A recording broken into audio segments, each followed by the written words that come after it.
This is Mark Johnson. I'm at the 2012 Forrester Customer Experience Forum. I'm sitting with Martie Woods from Deluxe. Nice to meet you, Martie. Thank you. Nice to be here. Can you tell us a little bit about your company and your role within the company? Sure.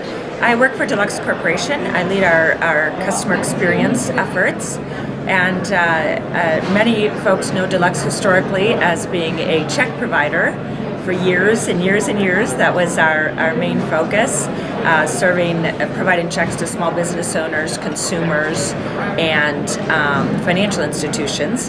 And now we still indeed are in that line of business, but we also help small businesses manage and grow their businesses. So all the way from helping them with their branding and marketing to hosting websites and SEM, SEO, all things needed by the small business owner to help their business grow. And then we also serve financial institutions, specifically banks and credit unions, and we really focus on that connection between the banker and the customer. So we help with targeting programs and acquisition programs and onboarding and all of the things that a bank or credit union really needs to focus on to deliver a great experience and acquire and retain customers. Great. What is the state of customer experience today? You know, customer experience has been really fun to watch because even 10 years ago, most of us, particularly if you look at the financial services industry, weren't even using those terms, at least not readily. And then when we did start, I really think of when people started to read Pine and Gilmore's Experience Economy.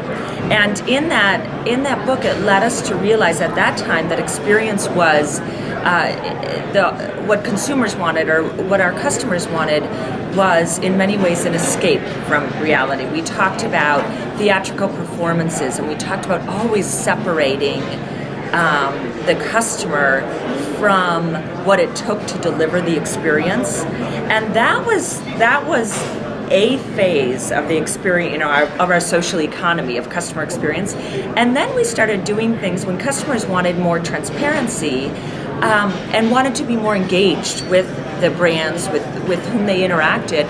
They wanted to know behind the scenes. They wanted to know what it took, and we started seeing cruise lines offer behind the scenes backstage tours, and we started doing things where people would pay to see a production from the backstage.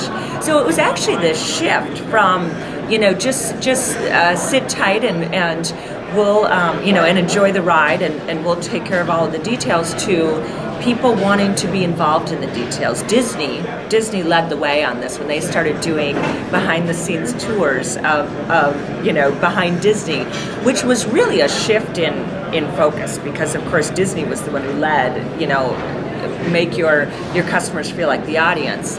But now I think we're also moving away from that. I think we are in a phase where the customer has more power, more insight, and more tools available to select and manage what comes to them, what hits them, what they pay attention to.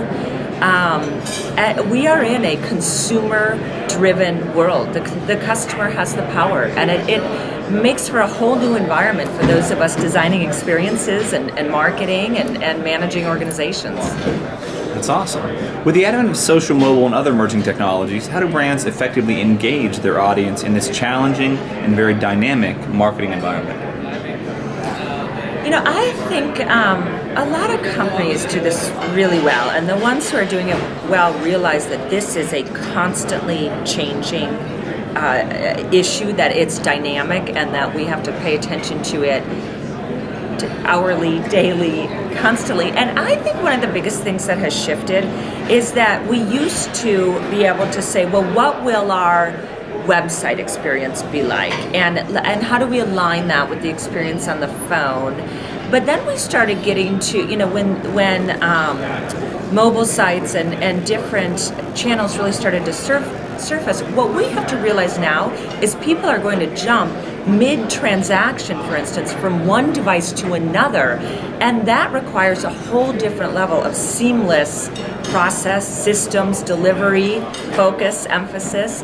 I just think we are at a whole new level of integration, one that it's easy to see kind of where we need to be, how we're all going to get there is yet to be defined to some extent. And that's awesome. Why do brands struggle with listening to their customers? All effective marketing strategies are based on an interactive dialogue, or should be based on an interactive dialogue. How can brands do so little or do so without truly listening to their customers? Why do brands struggle listening to and understanding their customers? Yeah. I find this one particularly interesting, and I